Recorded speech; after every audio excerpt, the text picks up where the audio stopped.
She demanded, "You need to pay off my $30,000 student loans. A provider clears his woman's debt." I replied, "I am a provider." Then I provided her with a single one-way ticket back to her parents' house. The text she sent when the loan sharks called. "I'm sitting here 3 weeks after the dust settled, and I still can't believe how fast someone can show you who they really are." Laura and I were together for a year and a half. Met through mutual friends at a barbecue. She seemed normal, funny, independent, had her life together. I'm 35, got a decent income, own my house outright. She was 29, working as a coordinator at some nonprofit, living in a small apartment downtown. First 6 months were great. We split everything down the middle. Dinners, movies, gas when we took road trips. She never asked me to pay for her stuff, never hinted at wanting me to cover her bills. That's important because some guys miss that shift when it happens. I didn't. The change started around month 7. Her friend Monica got divorced. Messy one. Husband cheated. Monica took him for everything she could in court. Monica started spending a lot more time with Laura. Girls' nights became 3 times a week. Fine by me. I'm not one of those guys who needs to control who my girlfriend hangs out with, but I started noticing things. Laura would come back from these nights out and make weird comments. We'd be watching TV and she'd say something like, "Monica says a real man should be taking care of his woman financially." I'd look at her and say, "Monica just got divorced because her man was taking care of someone else financially." That usually ended the conversation. But they kept coming, little tests, little comments. We'd be grocery shopping and she'd casually mention, "You know, you could just pay for all of this. It's not like you can't afford it." She'd pull out her wallet to pay her half, and I noticed she had 3 different credit cards visible. I'd respond, "You're right, I can afford it, and you can afford your half." She'd get quiet, but drop it. Then about 10 months in, her car broke down. Transmission. Mechanic quoted her $2,000. She called me from the shop, and I could hear it in her voice before she even asked.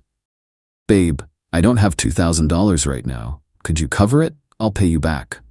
"How much do you have saved?" I asked. "Like 400. But I need that for rent." "Your rent's not due for 2 weeks. Take the 400, add what you can from your next paycheck and finance the rest. Most mechanics have payment plans." Silence on her end.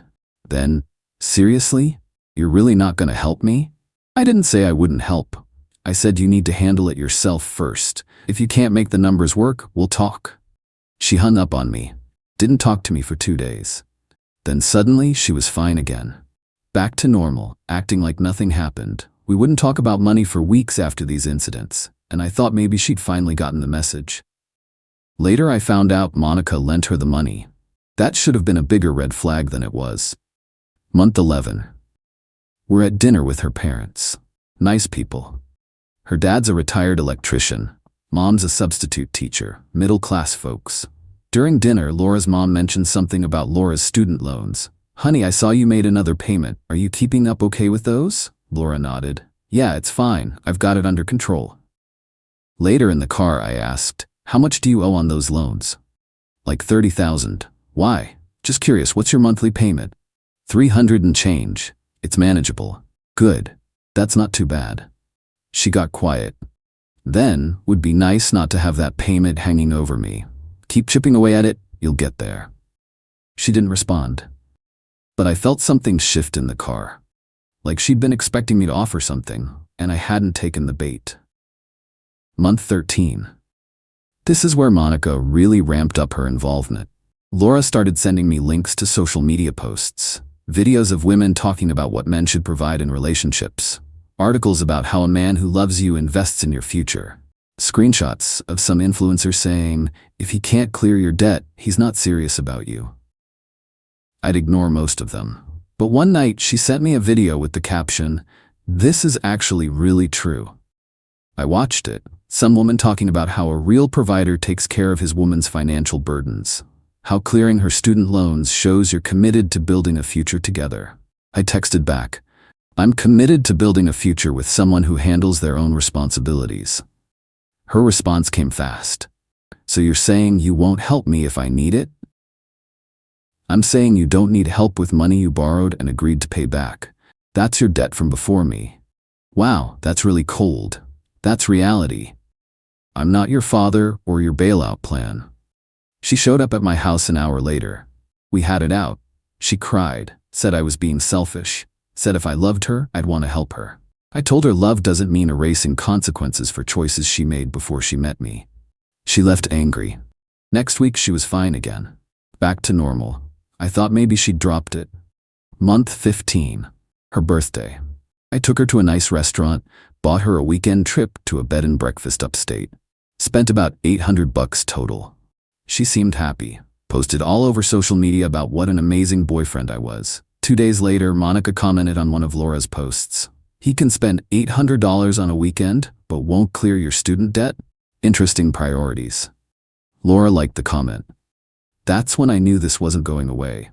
Monica was in her head deep, and Laura was letting her stay there. Month 16. Valentine's Day. I made reservations at the place Laura had been wanting to try for months. Expensive spot. We're talking $200 a plate before wine. Got her flowers, nice jewelry. Again, she was all smiles and social media posts. 3 days later, we're at my place watching a movie, and she pauses it. Can we talk about something serious? Sure. She took a breath. I've been thinking a lot about our future, where this is going. Okay. And I feel like if we're going to move forward, if we're going to get really serious, we need to be on the same page about finances. I'm listening. I need you to understand that my student loan debt is stressing me out. It's affecting my mental health. I can't focus on us, on our future, when I have this hanging over me. What are you asking me, Laura? I'm asking you to pay off my loans. I just looked at her. You're asking me to give you $30,000. Not give. Invest. In us. In our future. Your student loans are not an investment in our future. They're payment for a degree you got before you met me. But they're affecting our future. Don't you see that? What I see is you've been listening to Monica tell you that you deserve a man who'll bankroll your life. She stood up. This isn't about Monica. This is about you showing me you're serious, that you're a provider, that you can take care of your woman. I am a provider. Then prove it. Pay off my loans. I stood up too. I provide for myself. I provide for my home. I'll provide for a wife and kids when I have them. I don't provide for a girlfriend's bad financial decisions. Her face went red. Bad financial decisions? I went to college. That's not a bad decision. You went to an expensive private school for a degree in nonprofit coordination? You could have gone to state school for a quarter of the cost. That was your choice. Your debt. You're unbelievable. I'm realistic, and I'm done having this conversation. She grabbed her purse. Fine. I'm going to Monica's. Good. Take your time. She left. I figured we'd cool off, talk in a few days, maybe break up, whatever. I wasn't bending on this, but Laura wasn't done, not even close. 2 days later, she showed up at my house with Monica. Both of them walked in like they owned the place. I was in the kitchen making dinner. We need to talk, Laura said. Who's we? Monica stepped forward. I'm here to support Laura. She's been too afraid to really tell you how she feels. Monica, with all respect, this is between me and Laura. You can leave. No, I'm staying. Someone needs to advocate for her since you clearly don't care about her well-being. I put down my knife. Laura, do you want Monica here for this conversation? Laura nodded. Yes, I do. Fine, say what you need to say. Monica jumped in before Laura could talk. You make good money. You own your house, you have savings. Laura has been nothing but good to you for over a year. The least you can do is help her get out of debt so she can actually breathe. The least I can do is exactly what I've been doing. Being a good boyfriend. That doesn't include paying 30 grand for choices she made. Laura spoke up. It's not just about the money. It's about showing me you're the kind of man who can lead, who can provide, who takes care of his woman. I'm not your ATM, Laura. And I'm not your father. Monica scoffed. There it is, the classic emotionally unavailable man who can't step up when it matters. Monica, you're divorced because your husband cheated on you. Maybe don't give relationship advice. Her face went white. You're an asshole. And you're in my house uninvited. Laura, either Monica leaves or you both do. Laura grabbed Monica's arm. Come on, he's not worth it. They left. I went back to making dinner. Figured that was the end of us. Good riddance. But the next morning, I got a text from Laura. I'm sorry about Monica. Can we talk? Just us? I should have said no, but I wanted to end things cleanly, face to face. So I agreed to meet her for coffee that afternoon. She showed up looking rough, like she hadn't slept. We sat down, ordered coffee, and she started crying before I could even say anything. "I'm sorry. I've been so stressed about money, and Monica's been in my ear, and I just thought if you really loved me, you'd help." "Laura, love isn't about money. I know that. But I'm drowning. The loans, my rent, everything. I feel like I'm just surviving, not living." "Then you need to make changes. Get a roommate, cut expenses, maybe find a better paying job. Or you could just help me. We're in a relationship, couples help each other. Help is driving you to the airport or fixing your sink. Help isn't erasing $30,000 of your debt." She wiped her eyes. "What if I promised to pay you back? We could do a payment plan." "No." "Why not?" "Because I don't want to be your bank. I want a partner, not someone who sees me as a financial solution." She went quiet, drank her coffee. Then she looked at me with something cold in her eyes. "You know what Monica was right about?" "What?" "A real provider doesn't make his woman beg. He just handles it." I finished my coffee. "Then I guess you need to find yourself a real provider. Because I'm done." "You're breaking up with me over this?" "No, you broke up with us when you decided I was a wallet instead of a person." I left cash on the table and walked out. Blocked her number. Blocked Monica. Blocked Laura's social media. Done. Or so I thought. Update 1, the ticket. A week went by. Quiet. Peaceful. Then my buddy Ryan called me. "Dude, you need to check Laura's Instagram." I'd blocked her. "I'm not unblocking her to see whatever drama she's posting. She's posting about you, saying you abandoned her when she needed you most, that you're emotionally abusive, that you manipulated her into thinking your relationship was serious but refused to invest in her future. Let her post whatever she wants. I'm out." Bro, she's getting engagement. Her comments are full of women calling you trash. Some dude even commented that he'd clear her debt if she gave him a chance. I laughed. Perfect. She can date him. But Ryan was right to warn me. By the end of that day, 3 of our mutual friends had texted me asking for my side of the story. Laura's narrative was spreading. Poor girl got used by a rich older man who refused to help her when she was struggling. The posts made me sound like some manipulative finance bro who strung her along. I didn't respond to any of it, didn't defend myself publicly, just told the mutual friends the truth when they asked directly. Most of them saw through her nonsense once they heard about the 30 grand demand. Then 2 weeks after our coffee shop breakup, Laura called me from a different number. I didn't recognize it, so I answered. "Please don't hang up." "Laura, we're done. Stop calling. Just listen for 1 minute, please." Against my better judgment, I listened. "I'm in trouble. Real trouble. Those loan payments I've been making, I've been missing them. For months. I consolidated all my loans through this private lender because they promised lower payments, but the interest is insane. And now they're calling me every day. They're threatening legal action. I'm going to get my wages garnished." That's what happens when you don't pay your debts. Please, I know I messed up. I know I shouldn't have pressured you. But I'm desperate. They're saying I owe $42,000 now with all the late fees and interest.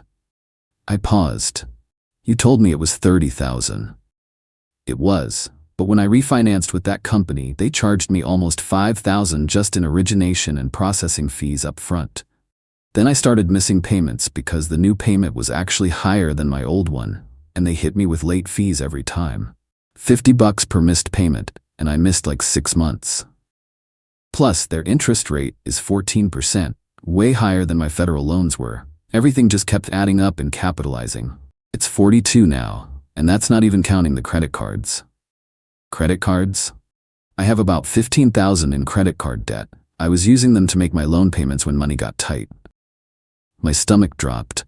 Not out of sympathy, out of disgust. "So you're 57,000 in debt and you were demanding I pay 30? The 30 would have covered the worst of it, would have stopped them from calling. "Laura, this isn't my problem. But you could fix it. You could write 1 check and save me." "Why the hell would I do that? We're broken up." "Because I'm desperate. Because those aren't regular lenders. I used some online service and I think they're sketchy. They're threatening to come to my work, to contact my family. Student loans don't do that. Who did you borrow from? She got quiet. It's complicated. Laura, who did you borrow from? Some company Monica found online. They advertise everywhere on social media about refinancing student loans with lower payments. She said she'd heard they were good. You refinanced federal student loans with some sketchy private company that Monica found on social media? I was desperate. The payments were killing me. I started laughing. Couldn't help it. So you took out predatory loans because you couldn't afford your regular loans, and now you're in debt to what sounds like loan sharks, and you want me to bail you out? They're not loan sharks. They're a legitimate company. Legitimate companies don't threaten to show up at your work, Laura. She started crying. Please. I'm begging you. I'll sign a contract. I'll pay you back with interest. Just please help me. No. You're really going to let them destroy my life over this? You destroyed your own life. You made every single choice that got you here. I hate you. I believe that. Don't call me again. I hung up, blocked that number too. But the situation stuck in my head, not because I felt guilty, because I was genuinely curious how someone could be this financially stupid. Refinancing federal student loans which have protections and manageable payment plans with some predatory private lender? Taking out credit cards to make loan payments? It was financial suicide. 3 days later, her parents called me. Laura's dad, Jim. Hey, it's Jim, Laura's father. We need to talk. Hi, Jim. What's going on? Laura told us about her debt situation, about the consolidation and the trouble she's in. She made those choices, Jim. I tried to warn her about managing her money better. I know. We're not blaming you. Actually, we're calling because we can't help her either. We don't have $50,000 lying around. We're barely covering our own bills. I understand. She's been calling us crying, saying these people are threatening her. Do you know anything about this company she used?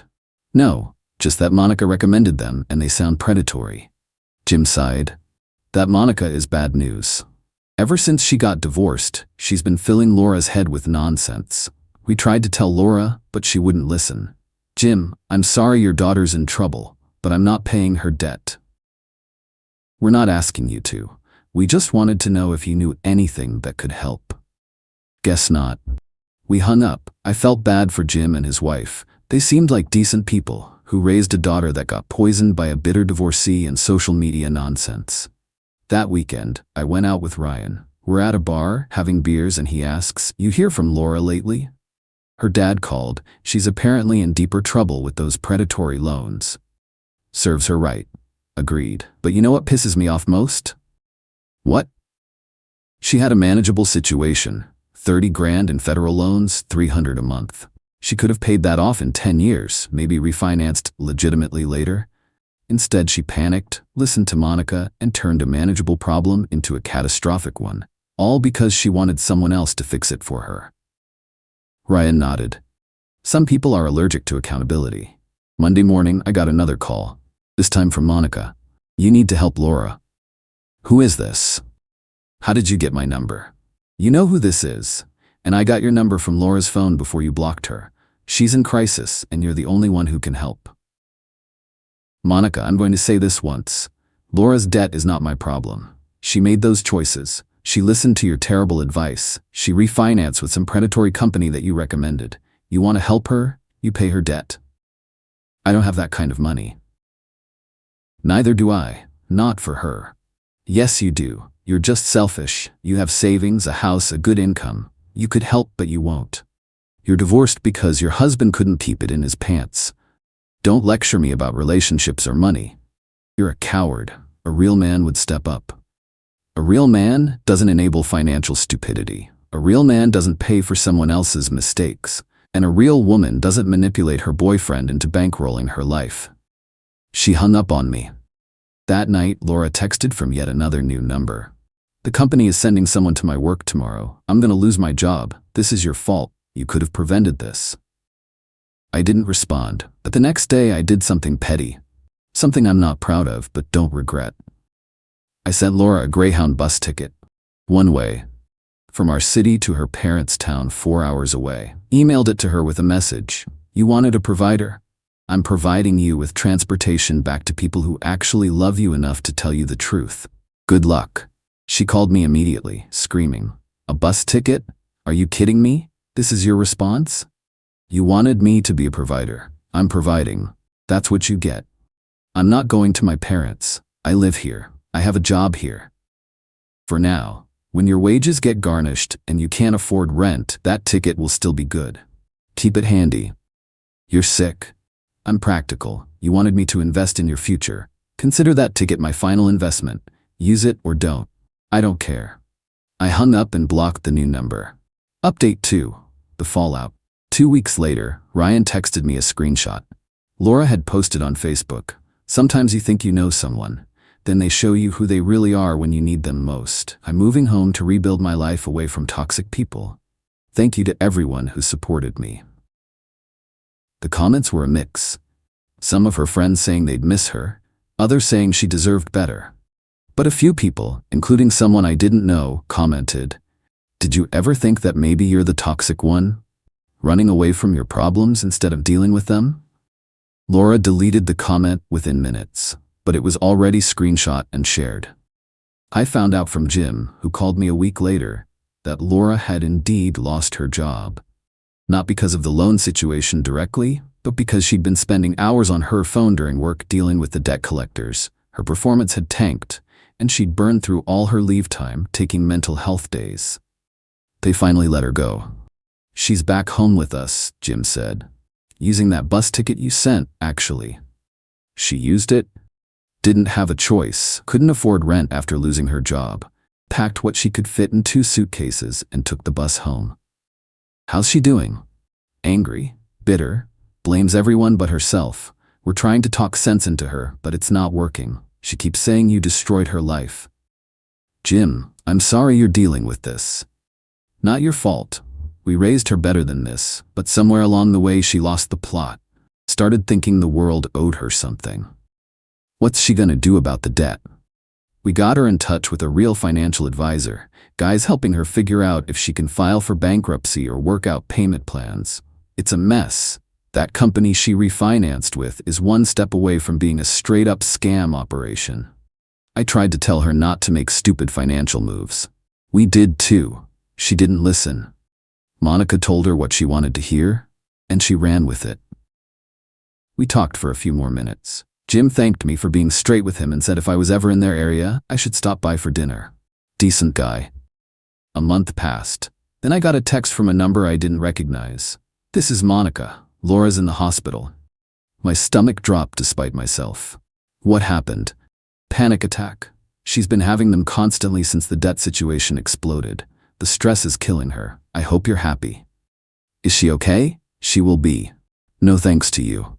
Monica, panic attacks don't happen because someone refused to pay your debt. They happen because you created an unsustainable situation and are now facing consequences. You're heartless. I'm honest. There's a difference. She stopped responding. I called Jim to verify. He confirmed Laura had been to the ER for a panic attack but was home and okay physically. Mentally was another story. She's in bad shape, Jim admitted. Won't get out of bed most days. Just scrolls through her phone looking at her friends' social media, comparing their lives to hers. That's not healthy. No kidding. We're trying to get her into therapy, but she refuses. Says therapy costs money she doesn't have. There are free community services. We told her that. She says she's not going to some community clinic like she's poor. I didn't know what to say to that. The delusion was deep. 2 months after the bus ticket incident, I got a long email from Laura. No idea how she got my email since I'd blocked her everywhere else. Maybe she'd always had it and never used it until now. The email was 5 paragraphs of blame. How I led her on. How I made her think we had a future. How I abandoned her in her darkest hour. How a real man would have helped. How her life was ruined because I was selfish. Then the last paragraph. The debt company is suing me. They're taking me to court for the full amount plus legal fees. I'm gonna have a judgment against me. My credit is destroyed. I'll never be able to get a car loan, a mortgage, anything. This is your fault. If you had just helped me when I asked, none of this would have happened. I hope you can live with yourself. I read it twice, then I responded with 3 words, I sleep great, hit send. Deleted the email, blocked her email address. Final update, 6 months later, It's been 6 months since I sent that bus ticket. Life's been good, quiet, peaceful. I've been on a few dates, nothing serious yet. Work's going well. House projects are coming along. The whole Laura situation feels like a weird fever dream now. Then last week, I'm at the grocery store, and I run into one of our old mutual friends, Sarah. She was always more Laura's friend than mine, but was decent to me. "Hey, how have you been?" she asks. "Good. You?" "Good. Hey, did you hear about Laura?" "No, haven't heard anything in months. She's back in town, got a job at a call center, living with 3 roommates in some apartment complex on the east side. Good for her. She's different though. Like really different.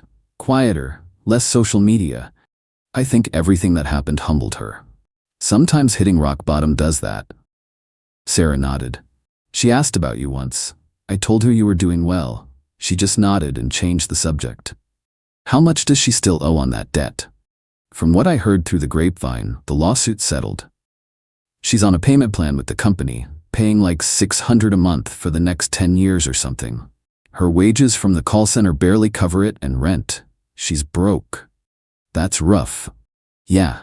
Monica stopped talking to her, by the way." "Really?" "Yeah. Apparently Laura blamed Monica for the whole refinancing disaster. Said Monica gave her bad advice. They had a huge fight and haven't spoken since." I shook my head. "Can't say I'm surprised. Laura's parents are still helping her, covering some of her bills. They feel bad." "They're good people," Sarah agreed. We chatted for a few more minutes, then went our separate ways. I thought about Laura as I drove home. Thought about how she could have avoided all of this. How a $300 monthly payment could have been manageable if she'd just lived within her means. How one terrible decision, fueled by entitlement and bad advice, snowballed into a decade of financial ruin. But mostly I thought about how none of it was my fault. How I dodged a massive bullet. If I'd caved and paid that $30,000, I'd either be out that money or married to someone who saw me as an ATM. Either way, I'd be miserable. That night, I was home making dinner when my phone buzzed. Text from an unknown number. "I'm sorry." That was it. Just 2 words. I stared at it for a minute. Could be Laura, could be spam, could be anyone. I deleted it without responding.